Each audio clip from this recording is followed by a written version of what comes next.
Winter had settled over the castle grounds. Belle looked out the window at the snow-covered trees. She tried to make the best of these cold, wintry days, but she was sad. Christmas would be here soon, and she wished she could be home to celebrate with her father. As long as she was a prisoner in the Beast Castle, she was forbidden to leave the grounds. Then she had a wonderful idea. She could celebrate Christmas at the castle with her new friends. She hurried off to find them and share her plans. The Beast stormed up and down the great hall of his dark and gloomy castle. "I hate Christmas," he roared to Forte the pipe organ. "That was the day my life ended," he added, remembering how his selfishness had caused him to be turned into a beast on Christmas Day. In the days before the evil curse, Forte had been composer of the court. Of all the enchanted objects, he was the only one who did not want to be human again. As long as the beast remained unhappy, Forte could play his gloomy music. Not knowing how the beast felt about the holidays, beautiful Belle decided to surprise him with a Christmas celebration. "Out of the question," Cogsworth the clock said, when Belle told him her idea. "The master has forbidden Christmas." Belle couldn't believe what she was hearing. No one can forbid Christmas. I, for one, think a little Christmas cheer would do him much good. "The girl is right," agreed Lumiere the candelabra. "It is up to us to do something." Cogsworth was still unsure. But as soon as Belle mentioned Christmas pudding, the clock changed its mind. "Well, if the master finds out about this, he will be furious," warned Cogsworth. "So everybody keep quiet." Belle was excited to see the enchanted objects, eager to celebrate the holiday. "I'll see to the dinner," Mrs. Potts the teapot said. "I'll get some mistletoe," offered Lumiere. Belle looked around. "We need to brighten this place up," she said. She went up to the attic to fetch some more decorations. But when Belle went to the attic to find ornaments, Angelique, the Christmas tree angel, protested. "Here, Christmas, I refuse to hope for it anymore. I will not be disappointed again." She knew the beast would never allow a Christmas celebration.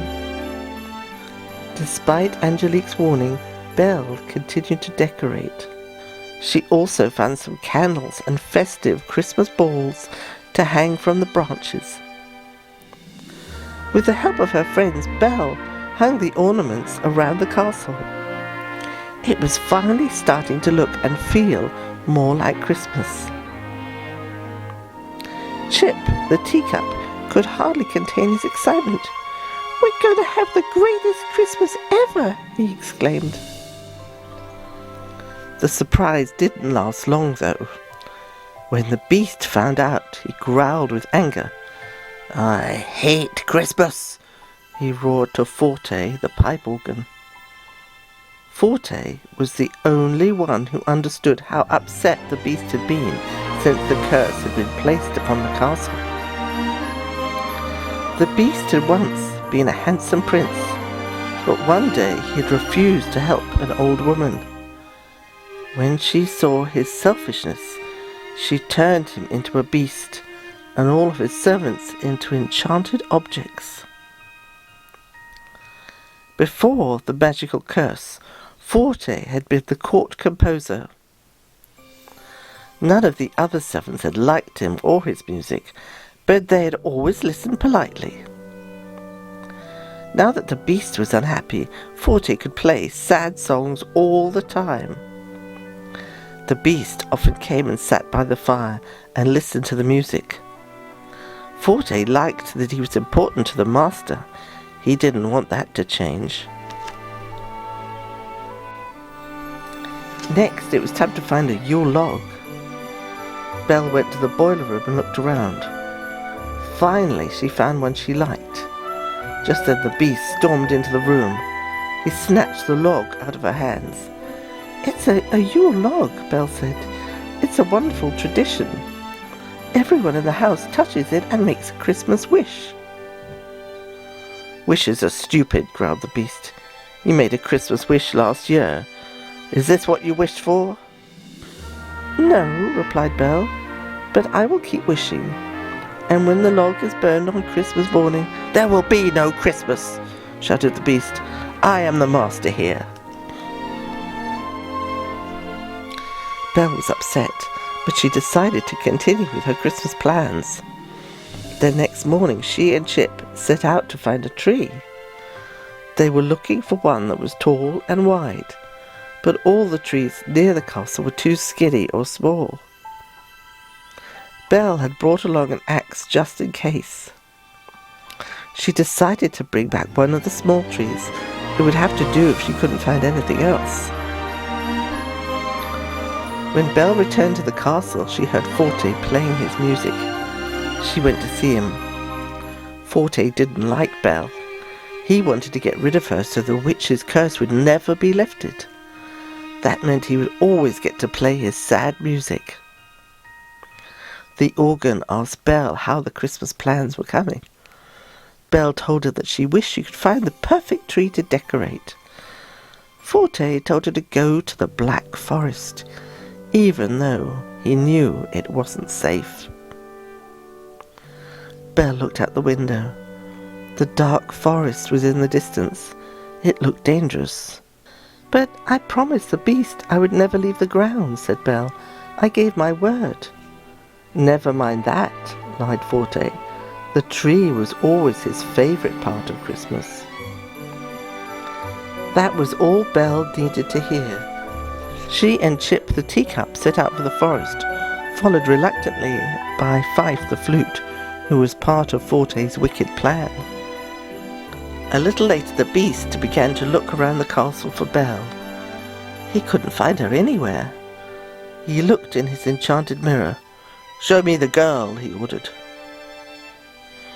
Gazing into his enchanted mirror, the beast saw Belle riding away in a sleigh.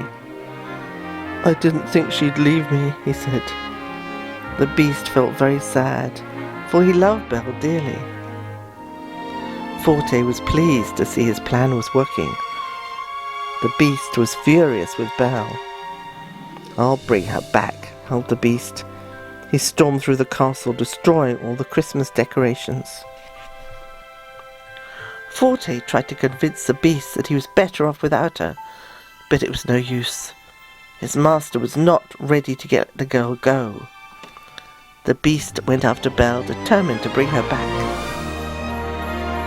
In the forest, Belle and Chip found the perfect tree. They tied it to the back of the sleigh with a rope. But Fife was lurking in the forest. He made a high-pitched sound that caused Belle's horse to rear back in fear as the sleigh crossed a frozen pond. The horse broke loose from the sleigh. Crack! The ice began to separate. Belle gasped as the teacup and the tree fell into the water. With a deep breath, she dove in and grabbed hold of Chip. She swam to the surface and put the little teacup safely on land. But Belle was pulled back under the water by the rope from the tree. Luckily, the beast arrived at that moment. He dove into the water just in time and saved Belle. The beast brought Belle back to the castle. He looked from the dark, cold dungeon. "You said you'd never leave," he said angrily. Belle sat huddled against the wall. "I wasn't trying to leave," she insisted.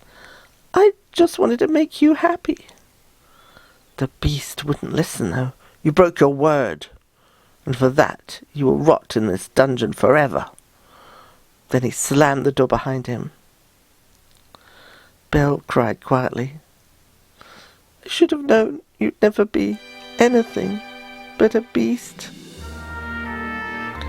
When the beast returned to his room, he discovered a gift that Belle had left there earlier. It was a book she had written just for him. Upon reading the story, the beast realized that Belle had seen through his sadness and anger. She knew that deep down he was good. The beast ran to the dungeon and asked her to forgive him. Belle agreed at once. Forte was angry about the way things had turned out. So, beast gets the girl and it's happy ending for everyone, he muttered.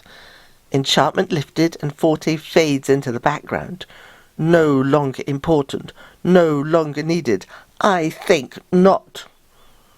The jealous organ blasted its music through the castle. The walls shook and the windows shattered. Forte, enough, the beast commanded. The organ wouldn't listen, though. He kept playing. Is this happy enough for you, master? Forte said. Finally, the beast did the only thing he could. He smashed the keyboard. The music ended. Forte tried to play his notes, but no sound came out. He angrily tore himself away from the wall. The evil organ crumbled and broke into many pieces, never to play again. Everyone was relieved that Forte wouldn't be around anymore. Now, happy music could play throughout the castle. On Christmas Day, the beast escorted Belle into the main hall. The whole castle had been beautifully decorated and everyone was full of good cheer. It was a Christmas no one would ever forget, especially the beast. For on that day, Belle gave him the gift of hope. The hope that someday the curse would be lifted and life in the castle would return to normal.